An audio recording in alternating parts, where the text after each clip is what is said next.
possa tocar, né, nossas almas. A gente tem que ver o máximo. Jesus, de bênçãos, de misericórdia. Pai de amor infinito, nós te rogamos mais uma vez a proteção. Te agradecemos também a oportunidade de estarmos aqui reunidos para falar sobre o Evangelho. Pedimos também proteção a Maria Santíssima, que ela possa nos incluir, nos fortalecer. É hoje sim. Todos sejam bem-vindos à casa de Kardec com os anjos. E agora nós vamos iniciar a nossa estudo da noite, né, com o orador mais uma vez, que ele possa ser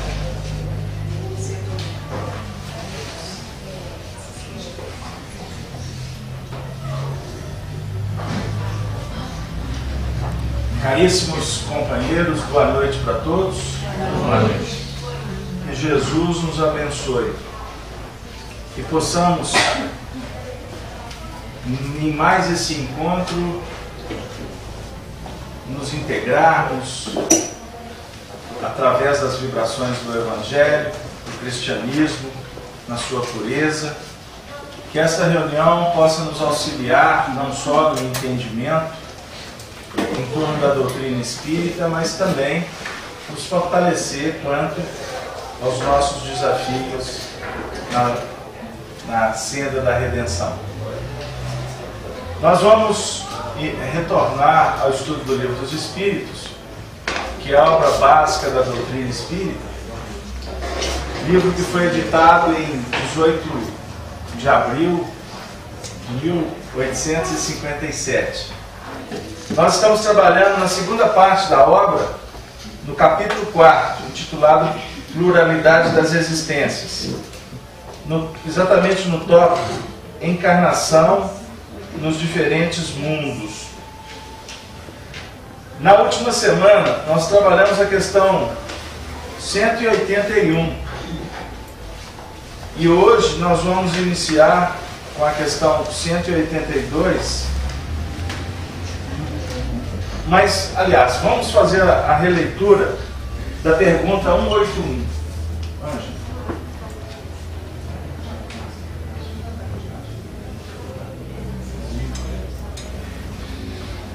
Vamos reler a questão, então, 181. Kardec formula assim aos espíritos: os seres que habitam os diferentes mundos têm corpos semelhantes aos nossos?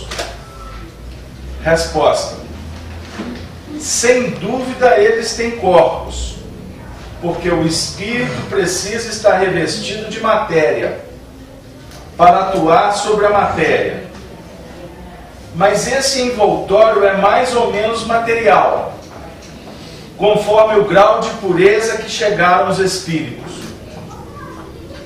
É isso que diferencia os mundos que devemos percorrer, pois há moradas na casa de nosso Pai, sendo de muitos graus essas moradas. Alguns o sabem e têm consciência disso, aqui na Terra, o que não acontece com outros. Agora já vamos ver a questão 9, que é a 182. Podemos conhecer exatamente o estado físico e moral dos diferentes mundos? Resposta: nós, espíritos, só podemos responder de acordo com o grau de adiantamento em que vos encontrais. Ou seja, não podemos revelar essas coisas a todos, pois nem todos estão em condições de compreendê-las. E isso os perturbaria. Ponto. Aí vai ter um comentário de Allan Kardec que a gente vai trabalhar daqui a pouco. Mas só fazendo uma conexão com a última semana, quando nós trabalhamos alguns aspectos que são pertinentes a essas questões. Primeiro, apenas fazendo só uma associação rápida aqui. Na última semana nós trouxemos um texto que está inserido na Revista Espírita, que trata da habitação lá em Júpiter. Estão lembrados? E nós fizemos uma análise detalhada desse material, que foi muito enriquecedor para todos nós. Mas vale lembrar que tocamos, por exemplo, no aspecto da inteligência. Os espíritos conservam a inteligência, né? Conservam as aquisições espirituais, as aquisições morais, as informações, as habilidades, no momento em que há uma transmigração, ou seja, uma mudança de mundo, de onde esses espíritos estavam habitando, passando para habitar outras moradas. Nós levamos toda a bagagem espiritual que não se perde, né? Ao desencarnar, por exemplo, a gente deixa as questões físicas, materiais, mas levamos os aprendizados, não é isso? Levamos as aquisições em nível de moral, de virtude. Quando um espírito é convidado para habitar um outro mundo, ou seja, ele sai do ambiente espiritual, como o da Terra, e vai para o mundo inferior, ele o leva também, como leva se for habitar um mundo mais evoluído. Nós sabemos que não há uma mudança de mundo de uma forma assim aleatória, de uma forma assim sem um planejamento. O que nós queremos dizer? Hoje você está reencarnado na Terra, amanhã você vai reencarnar em Marte, você vai reencarnar em Júpiter. O processo não se dá assim. Nós estabelecemos uma linha de evolução num determinado mundo. E ali permanecemos durante muito tempo. Para que um espírito seja convidado a mudar de ambiente, de habitar, de morada, tem que ter uma justificativa muito importante. Sempre evolução. Mas assim, o que nós queremos dizer é que se ele está sendo convidado para reencarnar num mundo mais evoluído do que aquele mundo que ele estava vivendo, obviamente que ele vai passar a empreender uma série de reencarnações nesse mundo. E se é um mundo mais evoluído, obviamente que ele está deixando um mundo menos evoluído por um motivo de promoção. Ele está sendo promovido. Deu aí? Se é para um mundo inferior, ele está sendo convidado a viver um processo reeducativo, né? Ele perde algumas prerrogativas, algumas facilidades para iniciar ou reiniciar um procedimento num mundo sem tantas vantagens. Por que isso acontece? Se é um processo reeducativo, nós podemos subentender que aquela morada na qual ele estava vivenciando, ele perdeu o merecimento para permanecer nesse ambiente. Deu aí? Fica à vontade. Deu aí? Se é para uma promoção, obviamente que ele vai encontrar nesse mundo mais facilidades em determinadas áreas, né? Para que ele possa se desenvolver moralmente, tendo mais recursos. Se é o contrário, se é para um mundo inferior, ele vai perder vantagens. Para que ele possa, vamos dizer assim, recomeçar um processo. Nós sempre citamos a própria história do planeta Terra. Quando, viajando no tempo, caminhando para milênios atrás, nós tivemos aqui a chegada de muitos espíritos que vieram de outros órgãos. Por que eles vieram para cá? Alguns missionários, para dar uma grande impulsão na evolução. Outros vieram porque foram degradados de mundos mais evoluídos.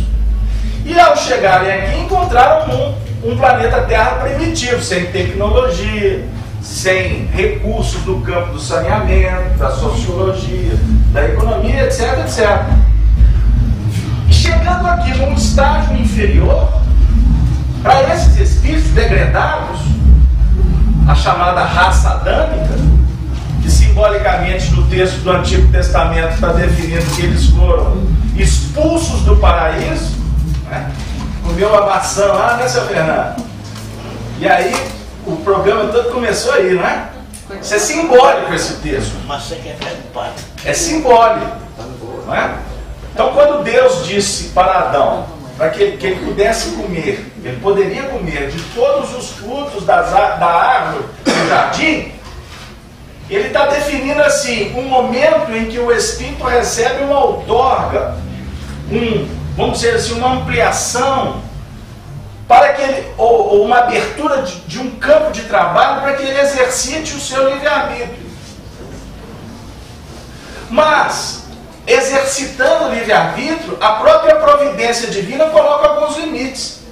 E quando está escrito lá, foi sugerido por Moisés, que disse Deus, da árvore da ciência do bem e do mal, desta não comereis, porque se comereis, morrereis, né? O texto lá do primeiro capítulo de Gênesis está claro. Se comer deste fruto, vai morrer. Porque é exatamente o movimento psíquico ou espiritual do aprendiz quando se depara com a verdade. Porque você se deparar com a verdade traz um movimento na sua intimidade que te coloca diante da realidade dos fatos. E você, ou o aprendiz, vai compreender exatamente o contexto que está inserido. O âmbito ou as injunções da vida que nos coloca diante dos acertos, das quedas, não é? Das possibilidades, dos embaraços, não é? Das doenças. É o movimento da vida que vai nos mostrando, que vai nos auxiliando para que a gente possa realmente entender, como diz na linguagem popular aí, em que quadrado que tu está situado. Não é assim que eles falam? Cada um no seu quadrado? Né? Assim. A vida vai te ensinando. Cada um. Então, quando o espírito é trazido para o mundo inferior, né, ele está sendo retirado dele uma série de vantagens. Por quê? Porque ele não está sabendo utilizar das vantagens, das facilidades. E por não estar utilizando devidamente o livre-arbítrio, nós somos convidados pela providência divina a vivenciar um processo que possa ter até uma conotação de ser um encarceramento. Está achando que o assunto está bem filosófico. Mas está caminhando, né, seu Bernardo? O indivíduo que não está ajustado na sociedade, ele começa a cometer delito. O que as leis vão oferecer para ele? Um movimento de reeducação, que pode se iniciar dentro, por exemplo, de uma prisão de segurança máxima. Porque ele está cometendo complicações. Ele está, nas suas ações, impedindo o bem-estar do semelhante. Ele pode estar obstando o desenvolvimento do semelhante. Então, se ele está, inclusive, possivelmente vivendo um processo de enfermidade mental, de doenças psicológicas, ele precisa de tratamento. Na visão, no cheiro de justiça nosso, quanto cidadãos, nós imaginamos que o indivíduo precisa de ser punido. Não é assim? Alguns costumam até dizer, tem que matar, tem que consumir essa raça aí, porque isso aí não dá nada. Se colocar no presídio, só vai ficar dando despesa para o governo. Não é assim que se fala por aí? Estas falas, elas estão apresentando exatamente um estágio evolutivo desse indivíduo que pronuncia esse pensamento. Porque na providência divina, os assuntos não são tratados assim. Porque o delinquente de hoje será o arcanjo um dia. Uma criança hoje precisa de um educandário, precisa das lições, precisa de estar socializada com outras crianças para trocar experiências, para que uma mostre para outra criança os seus limites e a outra possa incentivá-la a caminhar, mas precisa de educadores. E de vez em quando, não só educadores, mas precisa de médico. Mas não só de médico, precisa de todo um contexto que possa facilitar. É assim que o Pai Celestial trata cada um dos seus filhos, que somos nós espíritos, imortais. E Ele, em sua sabedoria plena, não tem pressa. Ele não corre com os processos. Ele te dá os recursos, dona Nilza. Mas o Pai, magnânimo, amoroso, te dando os recursos, Ele espera que você utilize bem. Mas se você não utilizar, o que o Papai do Céu faz? Ele tira o recurso. Ele pode tirar de você até o óculos, para você valorizar a importância da lente, não é isso? Ele pode tirar a saúde, para que você possa valorizar os bens, os dons. Ele pode te tirar a esposa, porque você precisa talvez de caminhar viúvo. Ah, vocês estão achando que eu vou deixar muito solto o vazio, né? Ele pode te tirar o filho, pelas vias da doença, da desencarnação. Ele pode te tirar o dinheiro. Ele pode te tirar o trabalho. Ele pode te tirar os amigos. Não é isso, Fernando? Por quê? Ele está te punindo? Deus não é justiceiro. Deus não é caprichoso.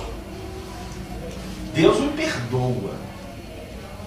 Porque só perdoa quem se sente pesado. Não é isso? Tá certo, Zé? Você concorda? Concorda ou você concorda? Concorda?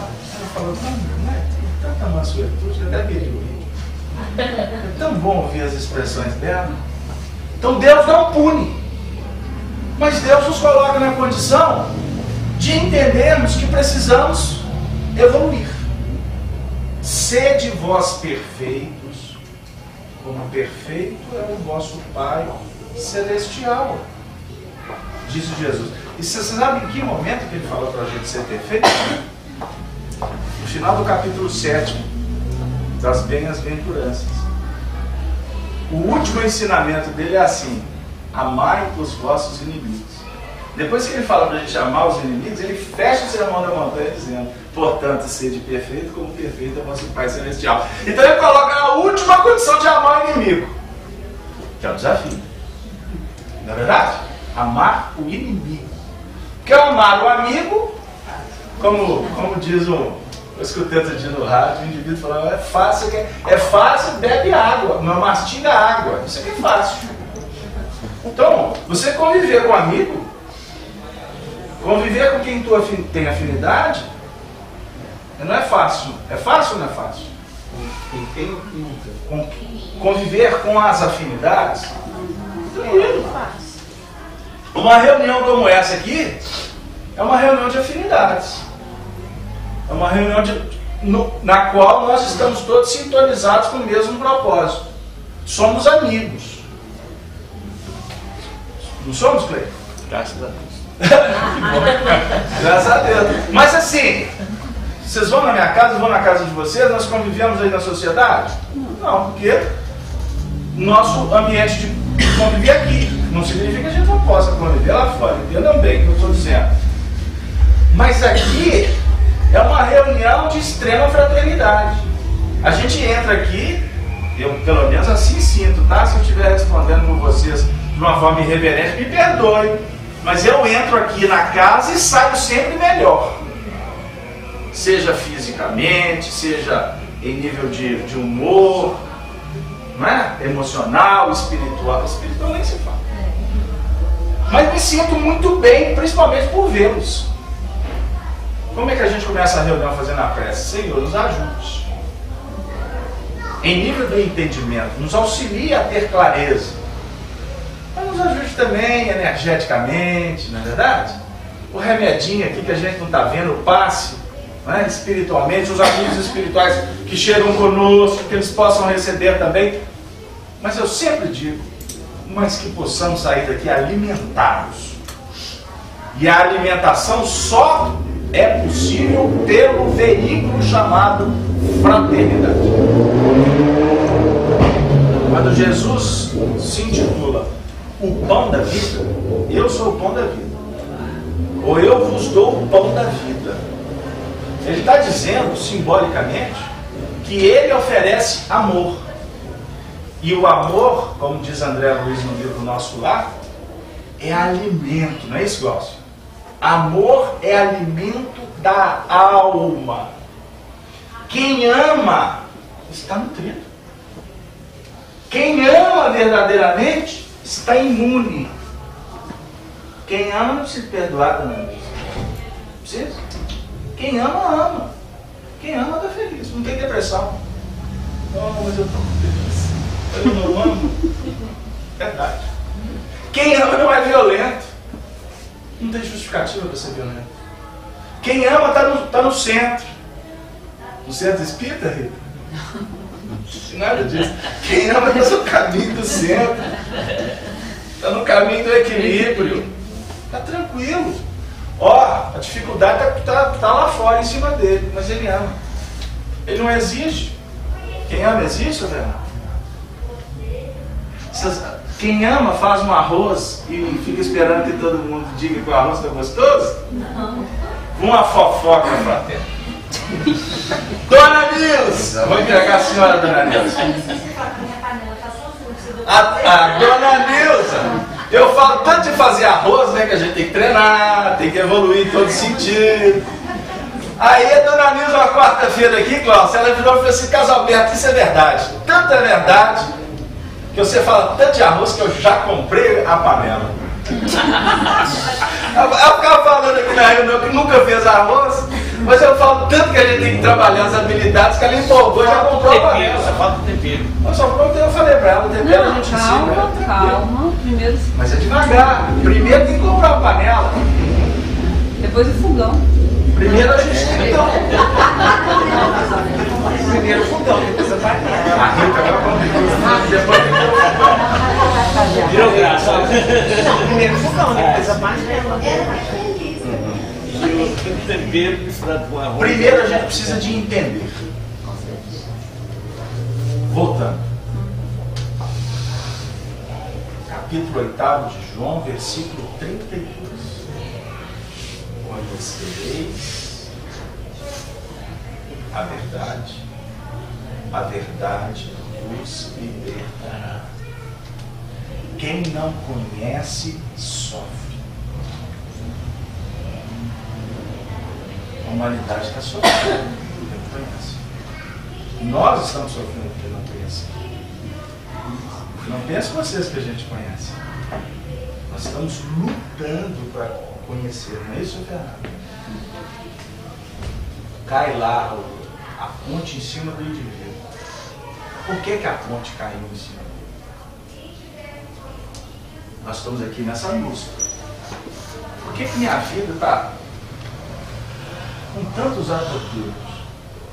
Eu costumo até dizer, porque tem pessoas que convivem conosco que nos falam: eu não entendo por que minha vida é tão boa. Eu estou vivendo num contexto com tanta gente sofrendo e tudo para mim dá certo. Olha lá o marido, os filhos, o trabalho, eu sou realizado. Nós convivemos com pessoas assim também. Não vou dizer que elas são felizes plenamente, porque não existe felicidade plena na Terra.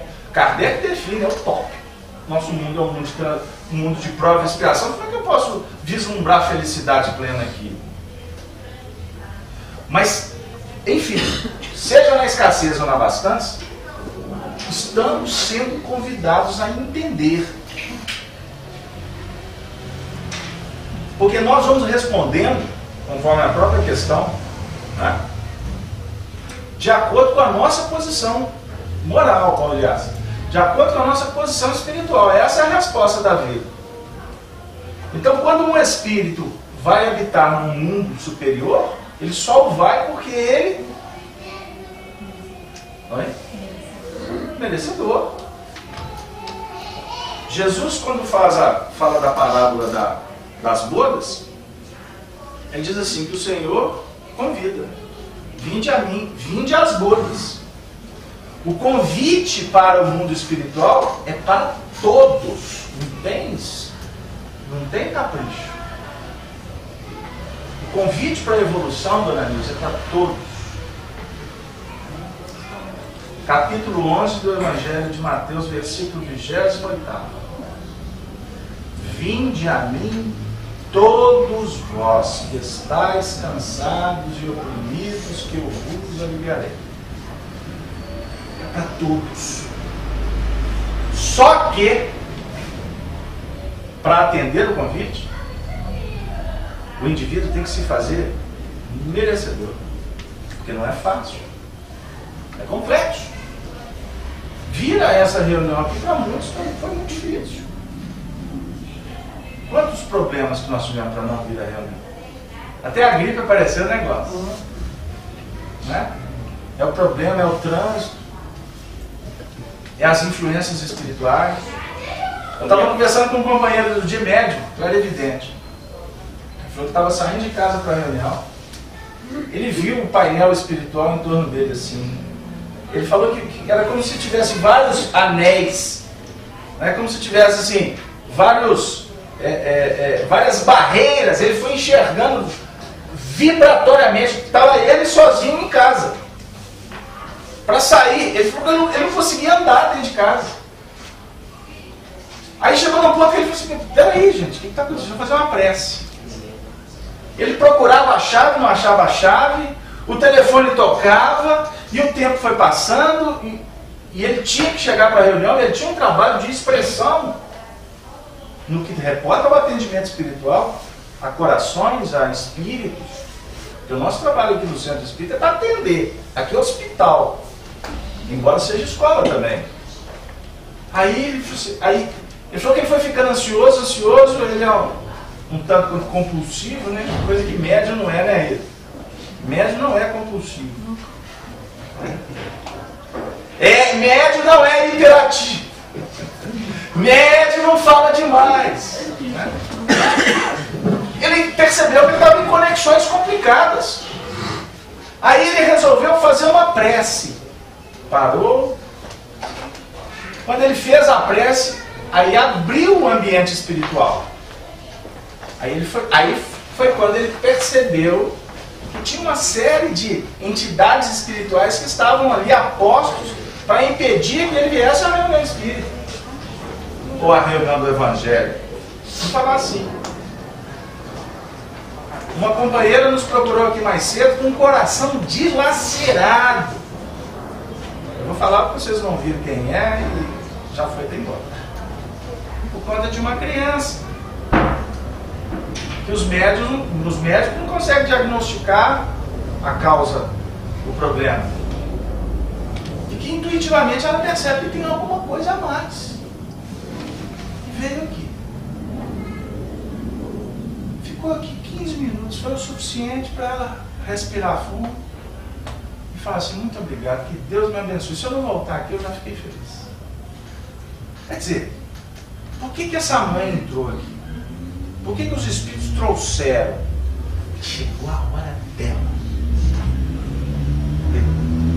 Como está escrito no livro Eclesiastes: debaixo do céu, tudo tem um tempo regido por Deus. Há tempo de semear, há tempo de colher. Você entrar nesse assunto, você começar a tratar, a estudar, a refletir sobre imortalidade da alma, sobre influência espiritual, sobre lei de causa e efeito, sobre o passado, uma série de situações, isso mexe, Sr. Fernando. Mas mexe num vespeiro. E todo tipo de impedimento visita. Porque quando nós procuramos sair da zona de conforto,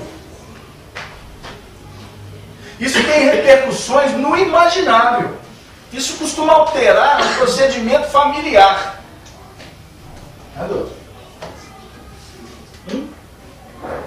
Um companheiro que se modifica, uma ovelha tresmalhada que volta para o aprisco, em torno dela tem um núcleo.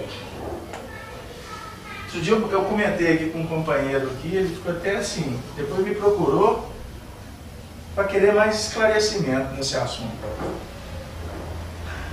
Um sorriso, um telefonema, um aperto de mão, ele é suficientemente capaz de transformar uma trajetória.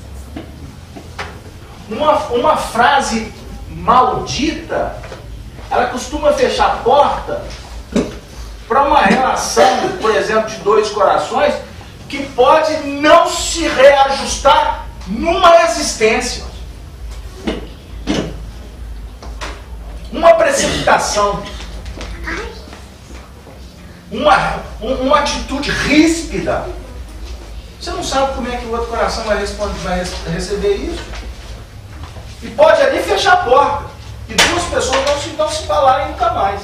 Nunca mais, entre aspas. Então, o amai os vossos inimigos, ele é um convite desafiador. Porque o inimigo, Dona Nilson, o adversário, aquela alma dita antipática, onde tem antipatia, é porque um dia houve simpatia. Um dia existiu amizade. Em um instante qualquer no passado, pode ter tido uma relação até conjugal. Para que você entrou nessa besteira? Quando numa relação você abre o coração, você se entrega, né? Relação, eles dizem aí assim, relação é assim, dois corações que se entregam plenamente. Há controvérsia. Que até numa relação de profunda afinidade, amor, tem que ter reservas. Tem que ter cuidado. Tem lógica, seu Fernando? O senhor que está casado aí, vivendo com esse amor esplendoroso há décadas, o seu Fernando não gosta que eu envelheço ele. Sou novinho, né, seu Fernando? Tem que ter cuidado. Não tem, seu Fernando? Porque o coração de lá é uma joia que precisa ser lapidada. Ou melhor, que precisa ser cuidada. Porque a lapidação é por parte dela. Exatamente. Mas, com todo cuidado, você abre o coração, você fica vulnerável, não fica? Aí se do lado de lá mudar o foco, o que acontece? A repercussão costuma ser danosa. E isso se tornar uma adversidade contundente. Pode chegar nas raias, Marco Aurélio, do ódio. Não pode? Pode ou não pode? Pode ou não pode? Pode. Desce do muro. Pode. Aí os dois... agora vocês falaram mesmo. Aí os dois, ó, se colocar perto um do outro, tira a vida do outro. Não tem outra história assim? Como é que vai ficar isso na evolução espiritual? Não fala de umbral. Não fala de umbral, porque umbral já estão.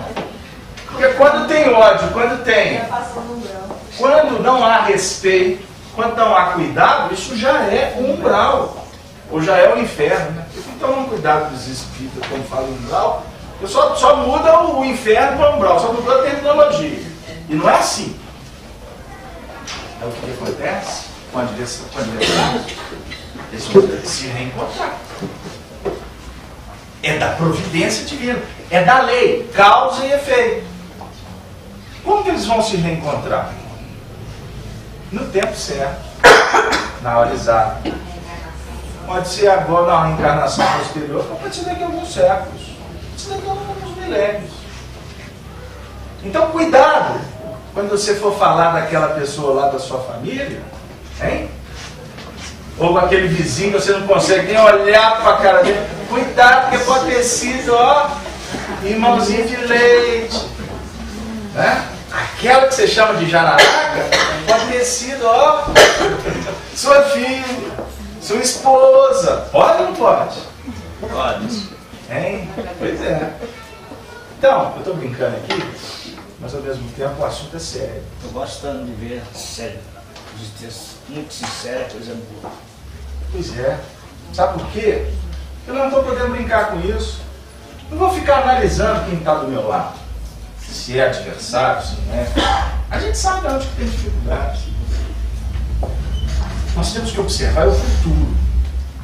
A evolução, ó, como diz Emmanuel, para frente e para o alto. Para frente em qual sentido? Caminhando sempre em busca do bem, do acerto. Vou dizer, em busca da qualificação. O termo correto não é buscar acerto, não. O termo correto, o objetivo principal não é acertar. E aí, ok, né? Aproveitar a oportunidade. Porque você pode errar. O importante não é a consequência. O importante, que nós temos percebido aí claramente, é aquela condição de podermos fazer. É você estar com a mão na massa. É você estar na lida. É você ter condições de manusear os recursos. Agora, obviamente, que ao manusear, você percebendo que não foi muito feliz, aí você automaticamente precisa de compreender que a vida vai te conceder novas oportunidades. Esse que é o ponto. É isso, Fernando? Eu estou achando que vocês estão calados hoje. O que foi? Hein? Sr. Fernando, como é que foi lá em Petrópolis? Vamos saber como é que foi a viagem, Sr. Fernando. Como é que foi lá em Petrópolis, Sr. Fernando? Cheguei lá, vi uma coisa que eu não vi há séculos aqui. O que é? Chuva. Jesus, olha para você. Ele trouxe a Falei, o Sr. Fernando voltou de Petrópolis e trouxe chuva para nós. Agora nós descobrimos. Tempestade de ideias. Essa é a grande chuva. Porque na tempestade de ideias, a gente vai selecionando. Você automaticamente, no momento da chuva, você está em busca de ares novos. Renovação da umidade relativa do ar, né? Ela fica mais rica, mais pródiga. Mas depois vai passar a tempestade, vai passar a chuva. Aí volta a gente, né? Para esse mundo aquecido. Olha que planeta maravilhoso, aquecido de oportunidades. E tem gente assim, nossa, o planeta está acabando. Olha, gente, eu queria até fazer uma observação com todo carinho aos nossos amigos da ecologia. Entendemos a missão de reeducar os homens. Precisamos mesmo, né? Essa história de jogar papel para fora do carro, do ônibus, é um negócio assim danoso. Mas a gente queria também dizer com Allan Kardec que o planeta não vai acabar não, viu? O planeta está em processo de transformação. No mundo espiritual basta uma chuva cósmica lá para alterar o eixo, a gravitação, né? A aproximação de um astro que muda isso aqui radicalmente. Então não precisa ficar desesperado não. É óbvio que devemos fazer a nossa parte, porque, diga-se de passagem, nós estamos querendo permanecer nesse planeta, não queremos? Nós precisamos de cuidar dele. À medida que o espírito se purifica, falando do corpo, relembrando Júpiter da semana passada, o nosso corpo, que é o veículo de manifestação do espírito na Terra, se aproxima-se igualmente da natureza espiritual. Estão lembrados que a gente falou disso? Quanto mais evoluído é o espírito, sintomaticamente o seu corpo também vai ganhando em qualificação. A matéria que ele vai necessitar para estar veiculado à Terra é uma matéria mais sutil. A matéria, portanto, é menos densa. Ele já não se arrasta penosamente pela superfície do solo. Estão lembrados que a gente falou isso aqui semana passada? Se referindo a Júpiter? Aí a gente vê esses filmes de ficção científica, vê aquele povo tudo voando, né? Todo mundo levitando. A gente fica assim, isso é coisa lá do Spielberg. o Spielberg e os demais estão intuitivamente captando como é que vai ser o planeta daqui a algum tempo. Então, por enquanto, os homens estão inventando equipamentos, já tem gente até voando já, né? Tem visto na televisão aí. Equipamentos super interessantes para a atualidade. Mas hoje já se estuda a capacidade das emissões eletromagnéticas das ondas mentais. Então os estudos científicos hoje já estão, daqui a pouco está nas nossas casas, tá? Por isso vocês não ficam comprando tudo não, porque daqui a pouco vai ter que comprar tudo também. A busca frenética do consumo. Daqui a pouco vai precisar de controle remoto, mas não. Aí vai acabar com a briga em casa. Fica o marido com controle, a mulher com outro. Aí todo mundo trocando de canal. Já está se estabelecendo agora daqui a 5 anos no máximo, a mente. Rede Globo. Aí o marido, futebol. Aí o menino, Discovery Kids. Aquela briga mental e a televisão não está lá, vai devagar. É a capacidade da onda mental. Os homens estão chegando lá.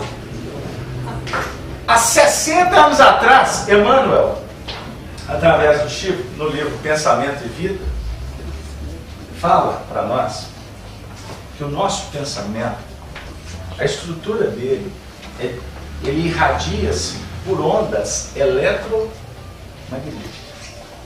Quer dizer, tem direção e tem qualidade. Hein? Olha para vocês verem. Portanto, o pensamento é matéria. E por ser matéria, dependendo da contundência do seu pensamento, ele pode agredir. Dependendo da qualidade do seu pensamento, ele pode soerguer. Por isso que a gente falou da frase maldita ou bendita. Tem pessoas que ligam pra gente e falam assim: põe meu nome lá na reunião, faz uma prece por nós. O indivíduo está fragilizado. Por telefone. Quantas vezes ele tira gente do trânsito? Os dias um me ligou lá, 2 horas da manhã, surtado. Olha, eu estou quase tirando minha vida. Só você pode me ajudar. Eu falei assim: tô nada. 2 horas da manhã. Calma, meu filho. E comecei a trabalhar a magnética, né? Indução hipnótica, né? Vamos pensar nisso, vamos pensar nisso. Tá. Repete comigo. E eu estou assim: Jesus, o Senhor resolve. Jesus. Passou um pouquinho. Casalberto, muito obrigado, José Apóstolo Lito. Indução. A palavra. Na realidade, indução aqui para que ele renovasse a psicosfera dele. Porque o quadro mental que ele estava alimentando era de depressão. Ah, minha vida. Ai, que desgraça. Como é que você está? Está péssimo. Né? O indivíduo chega para a reunião da FIAC: como é que está? Você não sabe que desgraça que foi meu dia. Só vindo aqui para ver se os espíritos dão jeito. Nossa Senhora. Nem Jesus vai dar jeito.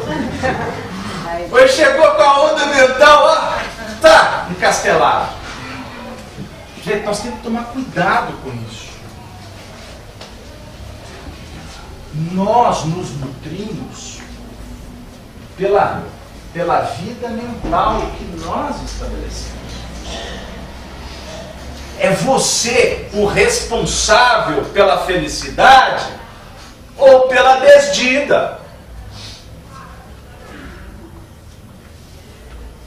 Não é para também ficar saindo por aí e falar assim: como é que você está? Tá tudo ótimo. Tem gente que é assim. Mas melhor assim, né, Gislene? Não, mudei. Estou com a Gislene. Melhor assim. Do quê? Como é que você está? Tem dinheiro. Meia não quer nada comigo. Meu patrão não gosta. Você já escutou isso, Macória? Quem já trabalhou em repartição pública sabe o que eu vou falar. É um tal do indivíduo falar que ele é perseguido na repartição, que é um negócio absurdo. Sou perseguido. É a vítima. Como se fosse a pessoa mais importante. Para falar que está sendo perseguida porque ela é importante, né? Sou perseguida. Gente, meu Deus. Síndrome do pânico. O indivíduo vai desenvolvendo, vai alimentando. Começa a imaginar que tu vai ser assaltado. Daqui a pouco dentro de casa tu sai. E outra coisa, um pensamento, ele não só estabelece a nossa vida mental, ou seja, os painéis que eu vou me movimentar dentro dele, como também essa atmosfera ela atrai aqueles que sintonizam com essa onda mental. Começa a pensar na saúde, na estética, na beleza, na ética, na paz. Eu vejo isso, é tão bonitinho, né? A gente acha que muitas vezes é religioso. Mas tem pessoas que falam assim, não, vai com Deus, né? Vai em paz.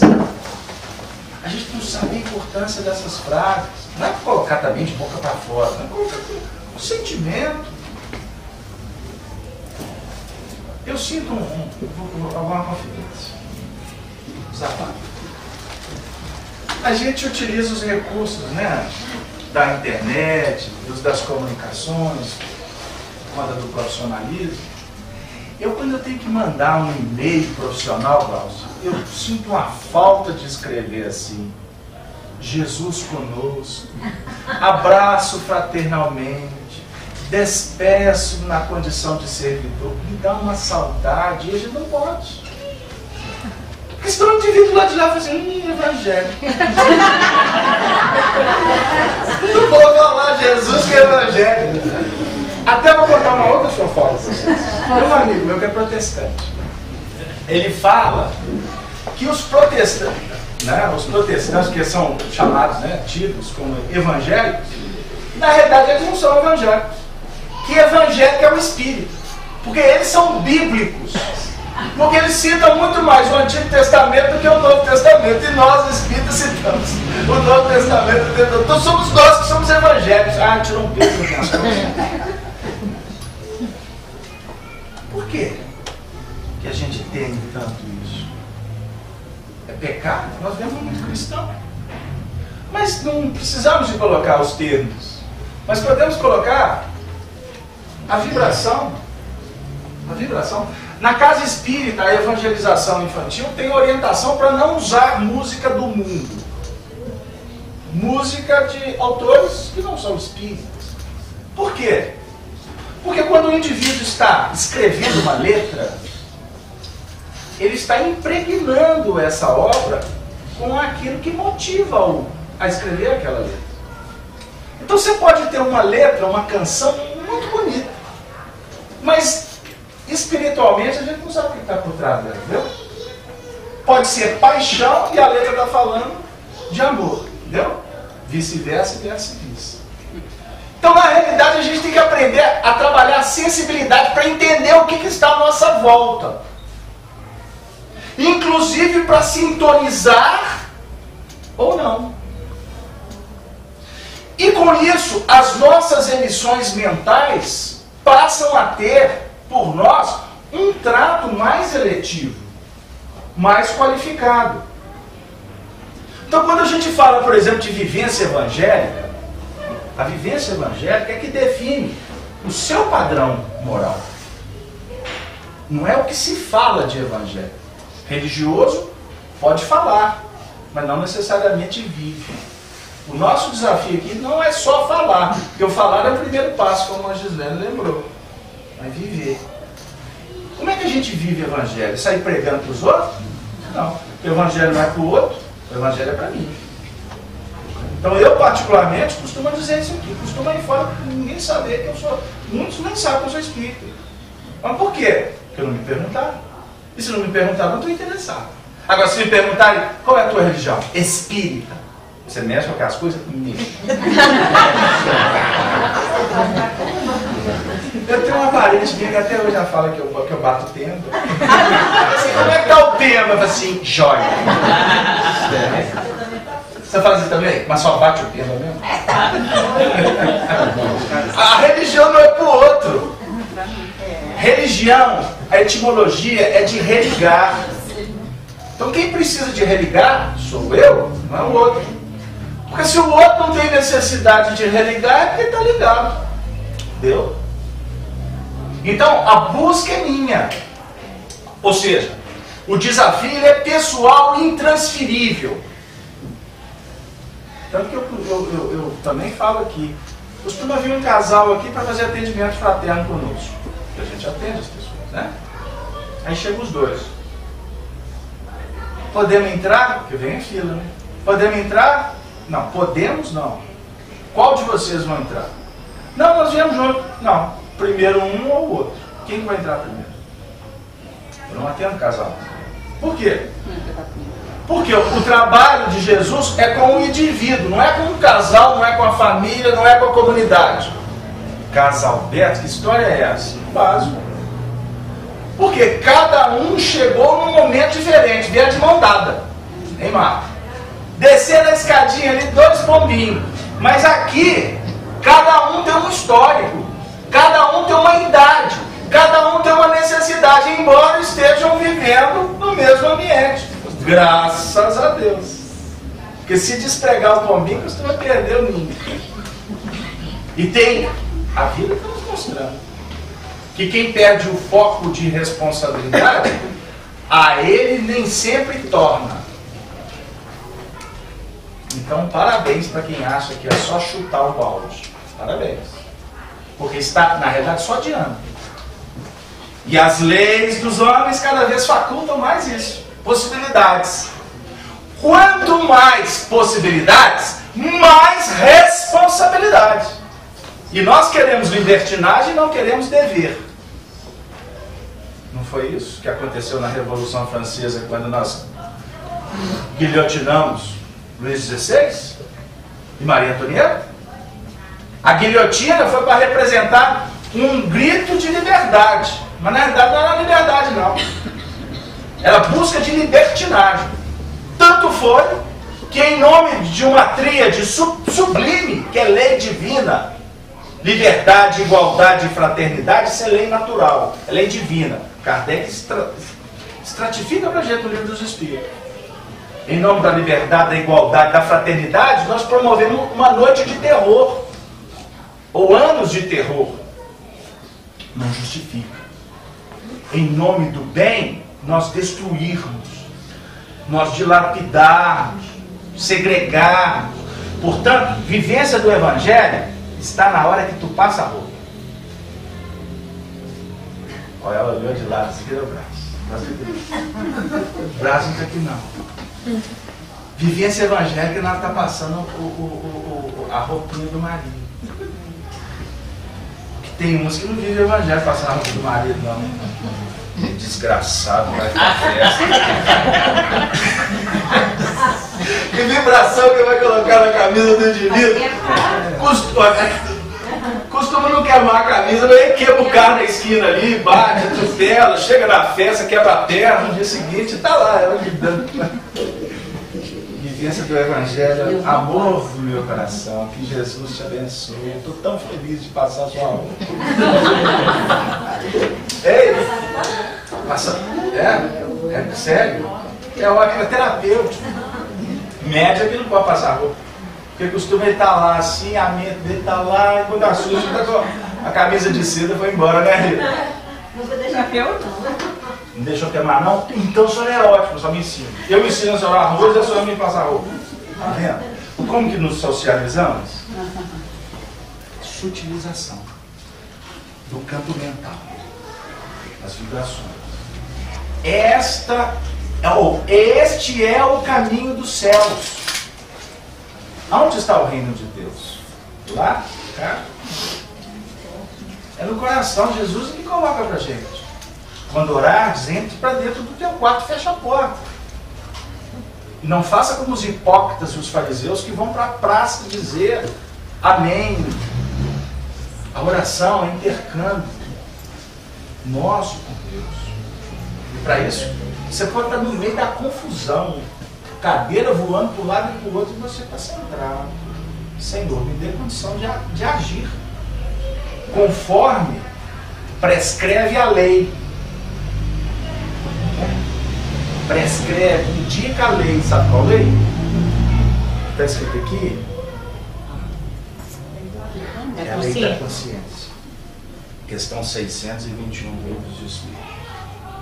Aonde está escrita a lei de Deus? Resposta dos Espíritos: na consciência. Isso é transcendente, essa resposta.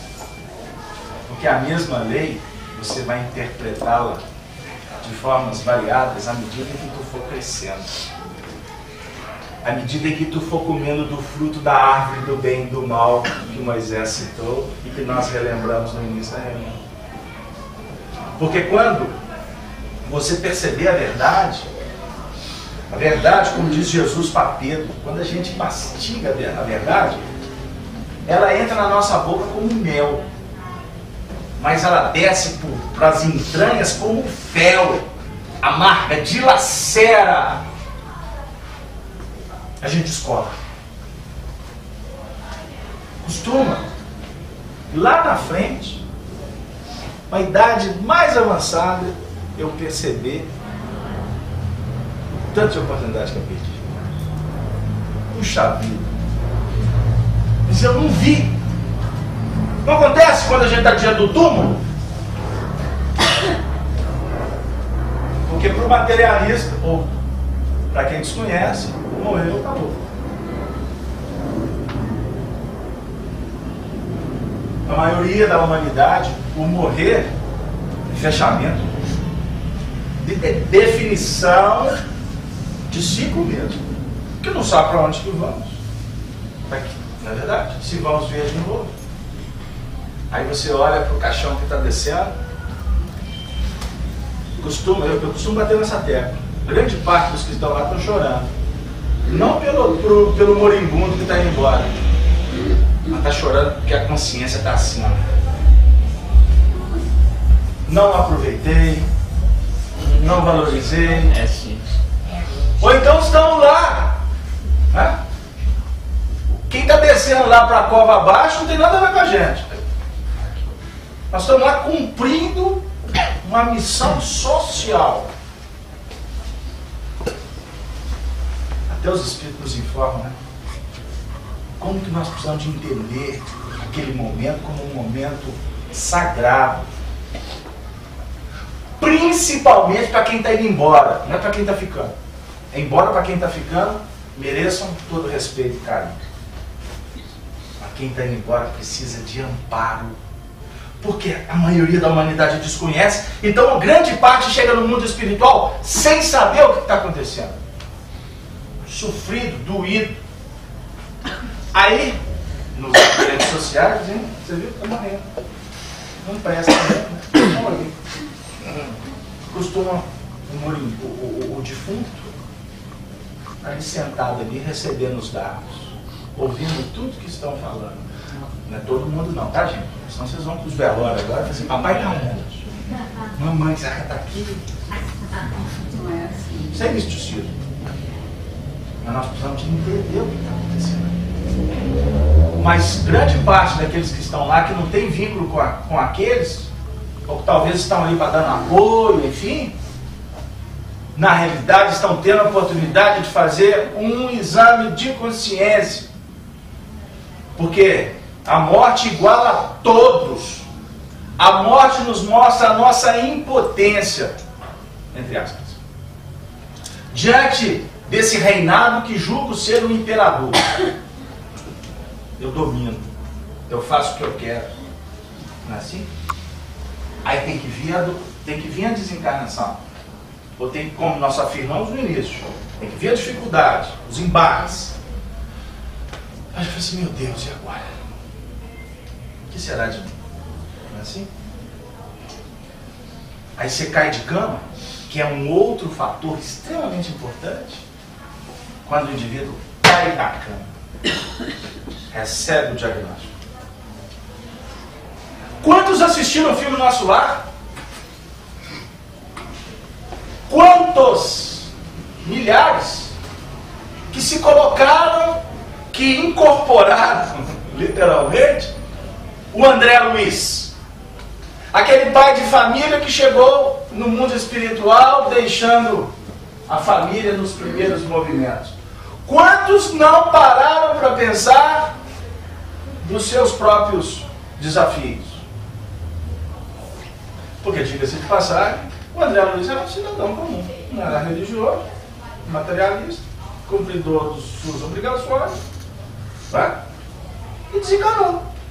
E chegou no mundo espiritual, como diz na gíria antiga, né? Sem ele e sem beira. Aquele momento para o André Luiz foi extremamente importante para que ele vivesse um processo de exame de consciência. Sabe quanto tempo demorou? 8 anos. No nosso calendário, 8 anos aqui pode ser muito ou pode ser pouco, depende do ponto de vista. Agora, quando Jesus coloca o inferno, onde haverá pranto e ranger de dentes, o fogo eterno, que nós julgamos que era uma solução, uma situação sem solução, arder para sempre, na realidade, nessa fala está implícito o que o André Luiz viveu. Você num ambiente escuro, com fome, com sede, com gritos, com terror, com frio, sem saber onde está, sem conhecer ninguém. Fica 3 dias fechado num quarto escuro. Fica só 3 dias. É de levar qualquer uma loucura. André Luiz ficou 8 anos. Existem espíritos que desencarnam e ficam nessa condição por décadas, por séculos, dependendo de como que ele se arrastou aqui na Terra, dependendo do tipo de vida que ele levou. Nós atendemos em reuniões mediúnicas entidades vinculadas à época da escravidão do Brasil. Quanto tempo passou? Nós atendemos espíritos vinculados a outras eras, que eu só vou entrar no mérito aqui, vou deixar a gente com preocupação. Nós estamos aqui, gente, tendo uma oportunidade de começar a refletir sobre a excelsitude da vida, a misericórdia de Deus e as infinitas oportunidades que nós estamos tendo agora. E essas oportunidades, elas passam, como passam os decênios. O que é uma encarnação? Na história de um indivíduo, a sua história espiritual, uma encarnação praticamente não é nada. O que é 30, 40, 50 anos perto?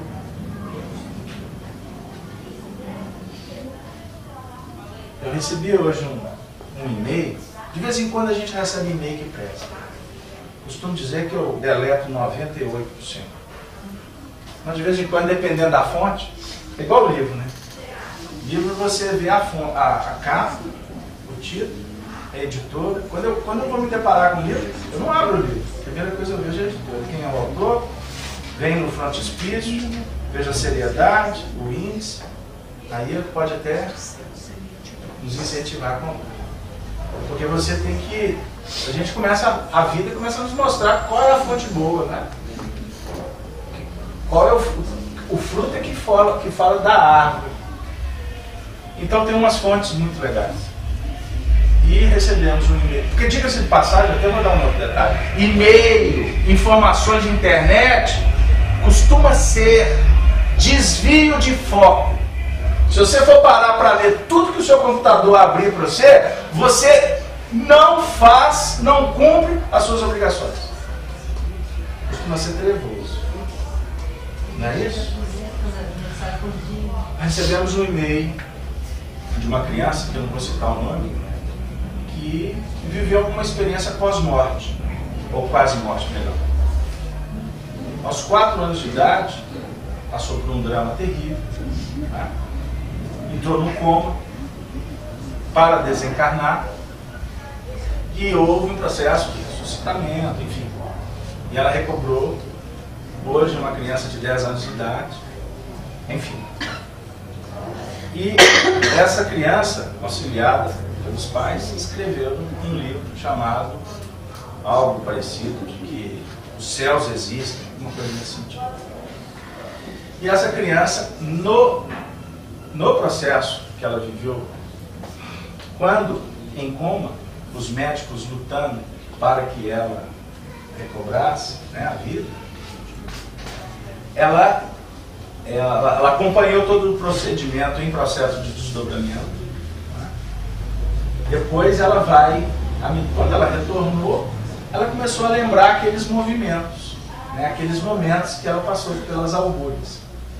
E começou a relatar, trazer detalhes que seria impossível que qualquer pessoa pudesse dizer para ela que aconteceu. Como, por exemplo, no momento mais complicado em que foi feita a cirurgia, a mãe se encontrava em casa. E a mãe liga para o marido, o pai, e o pai, pelo celular, vai confortá-la quanto àqueles movimentos. E essa criança, no processo de desdobramento, ela registrou na tela psíquica, porque quando desdobrada, a nossa capacidade mnemônica ela amplia, ela registrou tudo que o pai falou com a mãe. Inclusive, alguns aspectos da intimidade do próprio casal.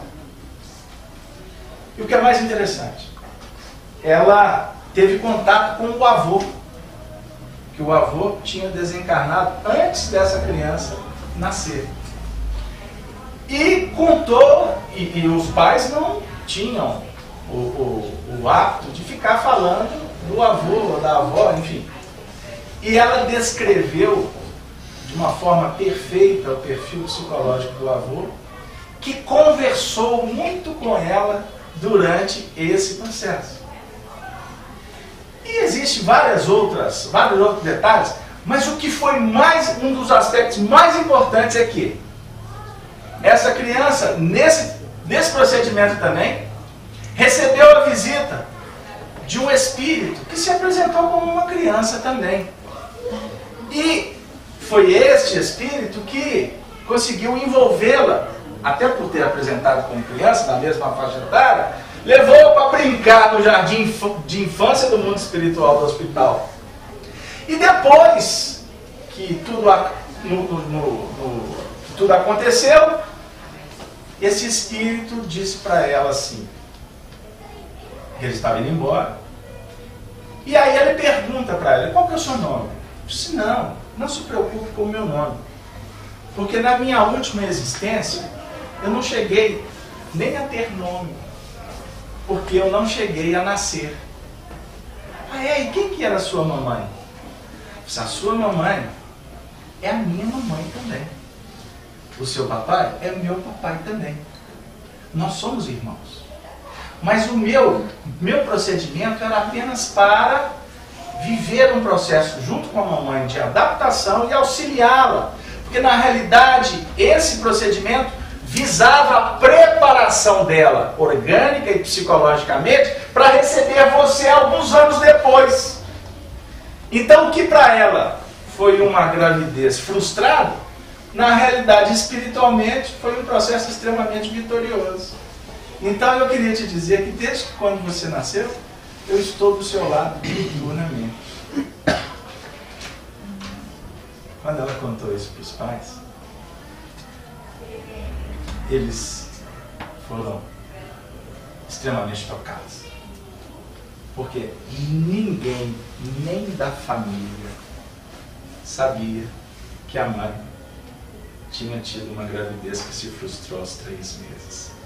Porque foi um impacto tão forte psicologicamente para ela, que ela exigiu que o marido não contasse isso para ninguém.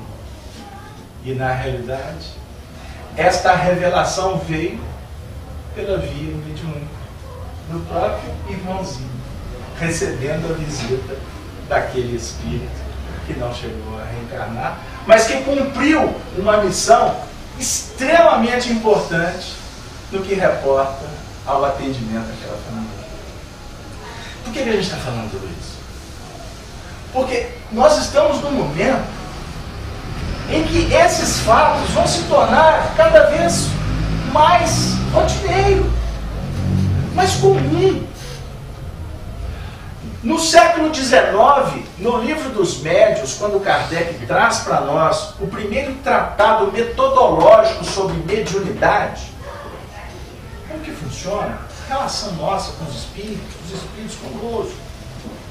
Porque não foi o espiritismo que inventou a mediunidade. A mediunidade existe desde que a civilização se organizou, desde os ídolos. Jesus é o maior médium de todos os tempos. O médium de Deus, aquele que não precisava nem de intermediário, não precisava de espírito trazer recadinho do alto, não. Ele se comunicava com o Pai. Por isso é que ele afirmara: eu e o Pai somos um. Ele posicionava o espelho da mente dele e captava o que partia da própria inteligência do fulcro irradiador do Criador. Todos nós temos essa possibilidade, mas precisamos de dinamizá-la com o passar do tempo, da maturidade e de muitas experiências. Então, por exemplo, nos nossos tempos, nós tivemos um médium que, num nível bem inferior, é tido como um médium incomparável. Nos referimos a Francisco Cândido Xavier. Aquele que teve a possibilidade de experienciar quase todos os tipos de mediunidade, inclusive da materialização de entidades do mundo espiritual. Como o Arnaldo, nosso amigo, teve a oportunidade de abraçar a esposa dele, Meimei, depois de alguns anos de desencarnada. Imagine um viúvo abraçando. Ele não teve uma visão, ele não teve uma percepção psíquica pela vidência de Meimei. Ele abraçou a mulher dele, o cabelo dela caiu sobre o peito dele, e ela com o mesmo perfume, como o Naldinho nos conta, do perfume Chanel. Hein? O Chico tinha uma grande missão, e essa missão foi materializar o mundo espiritual para tocar milhões de pessoas. E o testemunho dele de não ter sido remunerado, de ter sido ético, de renunciar, inclusive à vida, aos prazeres do mundo, o Chico viveu para o próximo.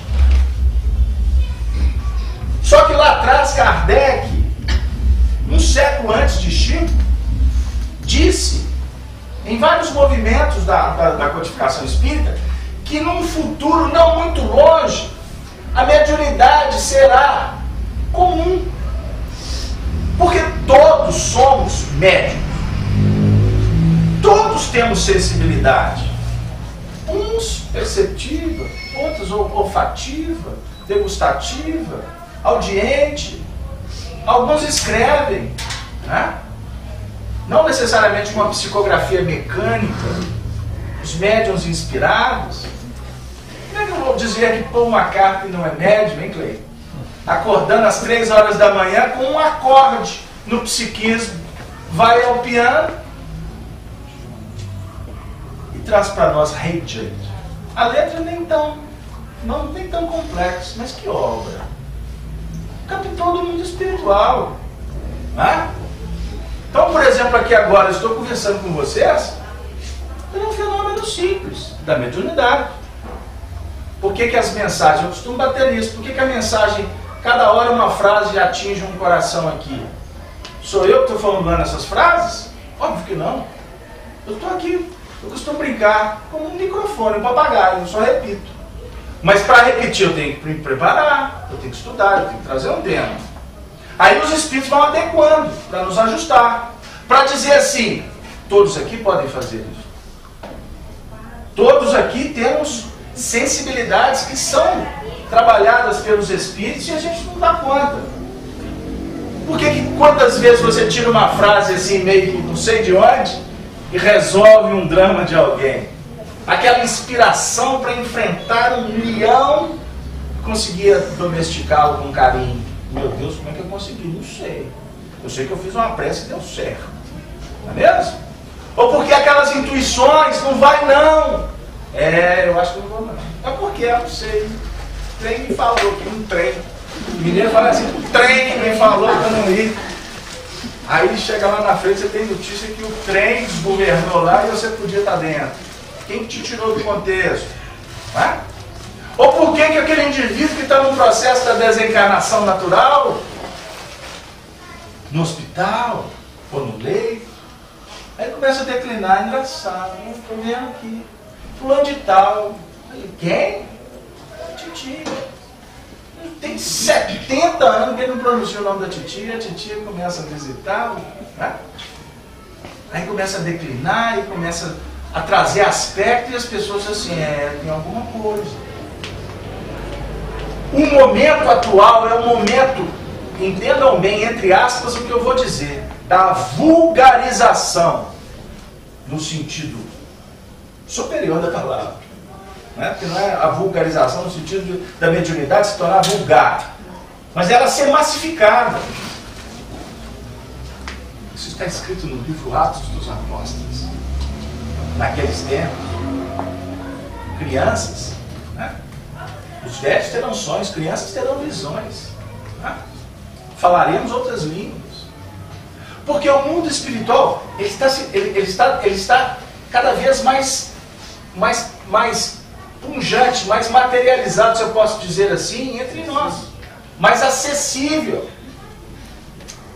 Imaginem, há 50 anos atrás, o Chico Xavier psicografando aquelas obras e hoje, ele vislumbrando todos nós indo para o cinema, com DVD, com filme, milhões de pessoas tendo essas informações. Agora, o que é importante para nós é verificarmos o seguinte, que não basta ter a informação. Estamos aqui para obtê-las, não é verdade? Mas não basta a informação. No capítulo 25 do Evangelho segundo o Espiritismo, intitulado Buscai e Achareis, Allan Kardec faz um belo estudo para nós sobre esse versículo de Jesus que está inserido em Mateus no capítulo 7, versículo 7. Pedi e dar-se-vos-á, buscai e encontrareis, batei e abrir-se-vos-á. São 3 ações: pedir, buscar, bater. O que nós viemos fazer aqui? Compreender esse mecanismo. Porque todos nós, na nossa intimidade, nós sonhamos com a felicidade. O espírito tem latente a lei de progresso se manifestando no seu psiquismo. Por isso que o tempo todo eu estou me movimentando, querendo me aprimorar, me ajustar. Muitas vezes a ilusão, pela minha ignorância, ainda ganha corpo, que eu julgo que o acertar é ter com isso prêmios, louvores, reconhecimento. E, na realidade, o que vale é exatamente a possibilidade de estarmos obrando, fazendo. Porque é no movimento em busca da sua alimentação física, da sua alimentação espiritual, do seu aprendizado quanto às leis do mundo, o seu entendimento quanto às leis que definem o equilíbrio do cosmos, é que nós vamos nos engrandecendo como filhos de Deus. A nossa busca, ela sempre terá respostas. Pode ser que as respostas não venham como eu espero, mas que a resposta vem. O Pai é dádiva, em glosa. Observem a construção da frase. Pedi e dar-se-vos-á. Não tem prece que não é ouvida. Agora existe a prece que não tem muita sustentação, E como define Emmanuel, existe a prece do justo. A prece do justo faz tremer o templo. Porque o justo é aquele que faz por merecer. Aí a gente vai entender por que muitas vezes as pessoas falam assim: ô Chico, faz uma prece por mim.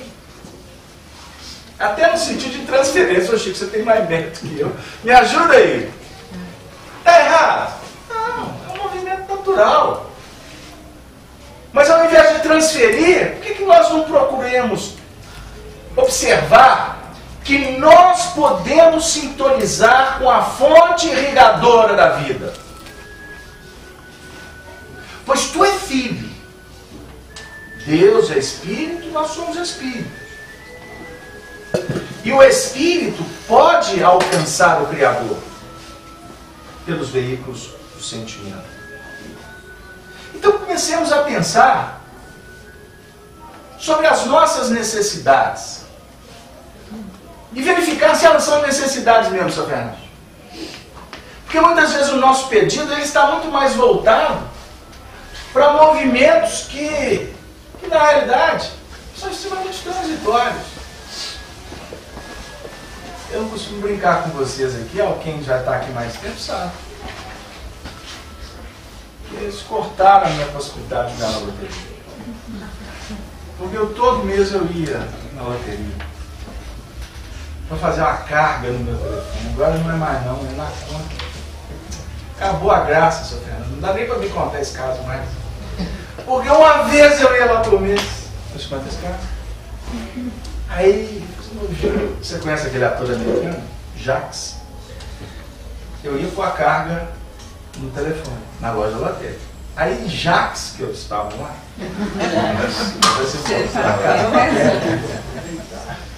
aí eu olhava assim, Mega Sena acumulada. Você já observaram? Toda vez que você entra na loteria, que a Mega Sena está acumulada.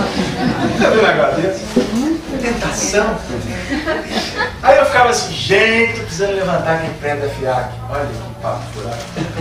Precisando de aumentar, pôr ar-condicionado lá, dar espaço para os meninos. Eu vou jogar na Mega Sena. Isso. Se ganhar, não vem nada para a FIAC. Aí, uai, mas vocês estão pensando o quê? Porque costuma de dizer assim: se eu ganhar, vai tudo para a FIAC. Ele está assim: tomara que Deus escuta. Aí ele me dá o prêmio. Hein? Olha a malícia, seu Fernando. Hein? Como é que é, seu Fernando? Como é que fica? Você já imaginou? Aí, o que acontecia? Toda vez eu despistado olhava se tinha alguém no centro, assistia as palestras, entregar uma moça. Aí sempre ela falava, até que depois ela aprendeu: Jacques, o senhor fez o jogo, você não quer participar do bolão aqui, não sei o quê? Eu falei assim: não, aí é demais. Como assim? Eu não posso entrar nesse bolão. Por quê? Porque eu vou prejudicar essa turma que está acreditando que vai ganhar. Como assim, senhor?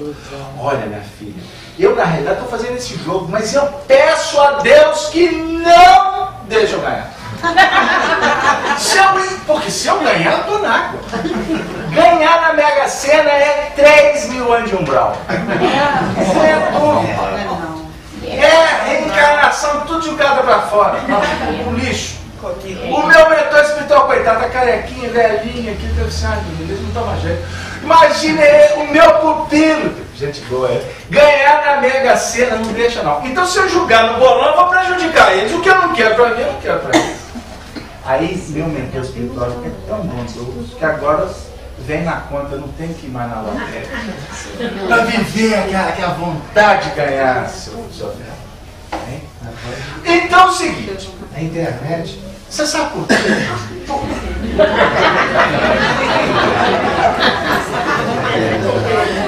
Julgou todo o meu argumento. Viu, Renato? O seu Fernando está falando que pode jogar na Mega Sena pela internet. Acabou comigo. Não me dá um endereço, não. E vão fazer pressa para nem o Google me ajudar a achar. Buscar e achar isso. Nós temos necessidade de ganhar na Mega Sena? Não, por favor. Vocês já imaginaram? Aí eu fico vendo o prêmio que me consola. A turma que ganha milhões, aí a vida dela vai, atrapalha tudo. Não é, Zé? Então aí, o que nós podemos concluir? Para que a gente tenha vontade de pedir para ganhar na Mega Sena, a gente quer avaliar melhor qual é a nossa necessidade. Entenderam a brincadeira? Qual que é a necessidade? Ser vitorioso aqui ou ser vitorioso nos céus? No meu caso, tem que ser vitorioso nos céus. A Mega Sena vai me atrapalhar. Porque para atingir felicidade, nós temos que operar com a consciência tranquila. E o apelo do mundo, Marcolé, é muito forte. Por isso é que Deus me abençoa que eu não tenho que ir mais lá no meu delírio. O apelo é muito forte. E o apelo vai bater exatamente naquele campo que você é vulnerável. O apelo vai chegar do tamanho que você dá conta de enfrentar. Não vai ter apelo maior que você. Essa história de que a carne é fraca é papo furado. A carne é fraca é justificativa para que a gente possa continuar sofisticando e perdendo a simplicidade. O problema da evolução espiritual da humanidade, guardem essa palavra, está na sofisticação. Está no supérfluo. Precisamos de atender às nossas necessidades reais. O que sai do que é real é supérfluo. E quantas vezes eu já falei isso aqui? Perguntaram para o Chico o que é necessário e o que é supérfluo. Aí o Chico disse assim: necessário é o pão, supérfluo é o sanduíche. Aí, já que o Chico falou, eu também posso falar. E Deus é tão bondoso que Ele nos ajuda e a vida balança e o sanduíche cai da mão da gente. E geralmente quando o sanduíche cai da mão da gente, sempre a parte do salame, a parte da maionese, do ketchup, ele só cai virado para baixo. Aí a gente ainda faz prece, porque pedi e obtereis. Senhor, que eu levante o pão e que não tenha nenhum detrito. Sempre a vida abre o sanduíche com aquela perna regalada no balanço.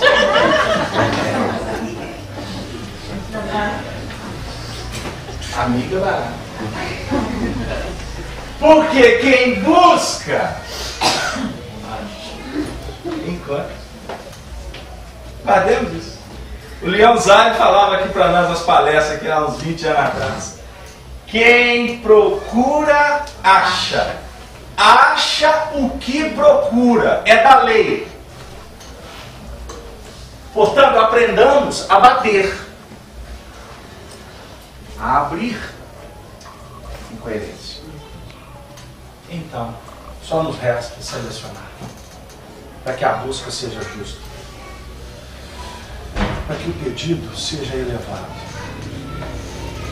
e para que as bênçãos continuem se fazendo, porque elas são imorredoras, inestancáveis, inestimáveis. O Senhor da vida nos aguarda, nos oferecendo amor. Compete a nós caminharmos com mais sobriedade, com mais inteligência, com mais habilidade, com mais humildade e, acima de tudo, com mais fraternidade, que respalda a excelsa caridade que há de nos oferecer a sublime felicidade. Que Deus nos abençoe e que possamos continuar investindo, nos esforçando, lendo, estudando. Vamos selecionar o tempo, aprimorar os momentos, para que a gente possa ter a alimentação verdadeira e substancial.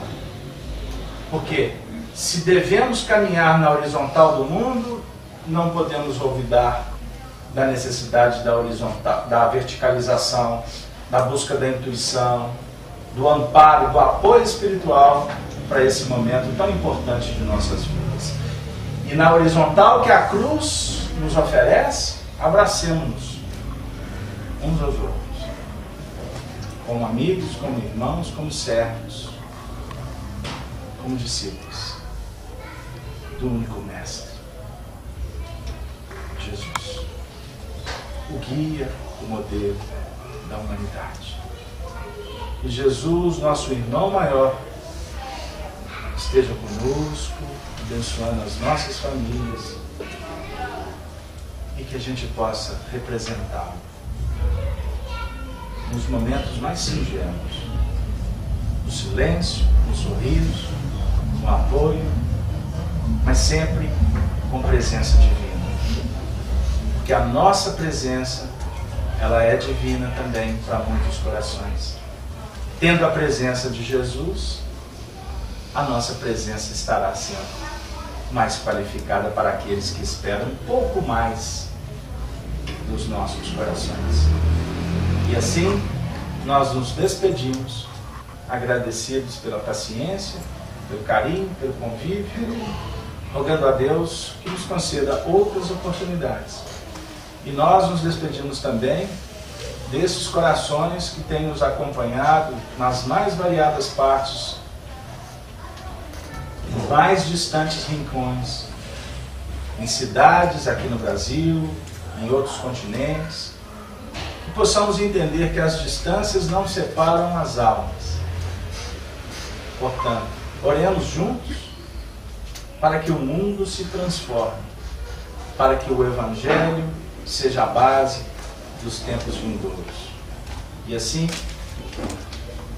nesta vibração, nessa rogativa, nós pedimos a Deus, nosso Pai, que nos conceda a vênia de interrompermos a reunião, mais uma vez, na casa de Kardec, esse núcleo que tem nos auxiliado tanto a entender um pouco mais sobre a doutrina espírita. Que todos os corações que aqui se vinculam em busca do atendimento espiritual, que possam encontrar nesse repositório conferido, concedido pelos Espíritos, uma fonte irrigadora que nos sustente para caminharmos mais um pouco. Que os bons Espíritos nos acompanhem aos nossos lares e que semana que vem, se for da vontade do Senhor, estejamos mais uma vez aqui nos abraçando como cristãos, irmãos de todos sempre. Um beijo na alma de todos aqui presentes. E assim, nós interrompemos a reunião com a alegria de sempre. Até breve. O Senhor nos abençoe. Boa noite a todos.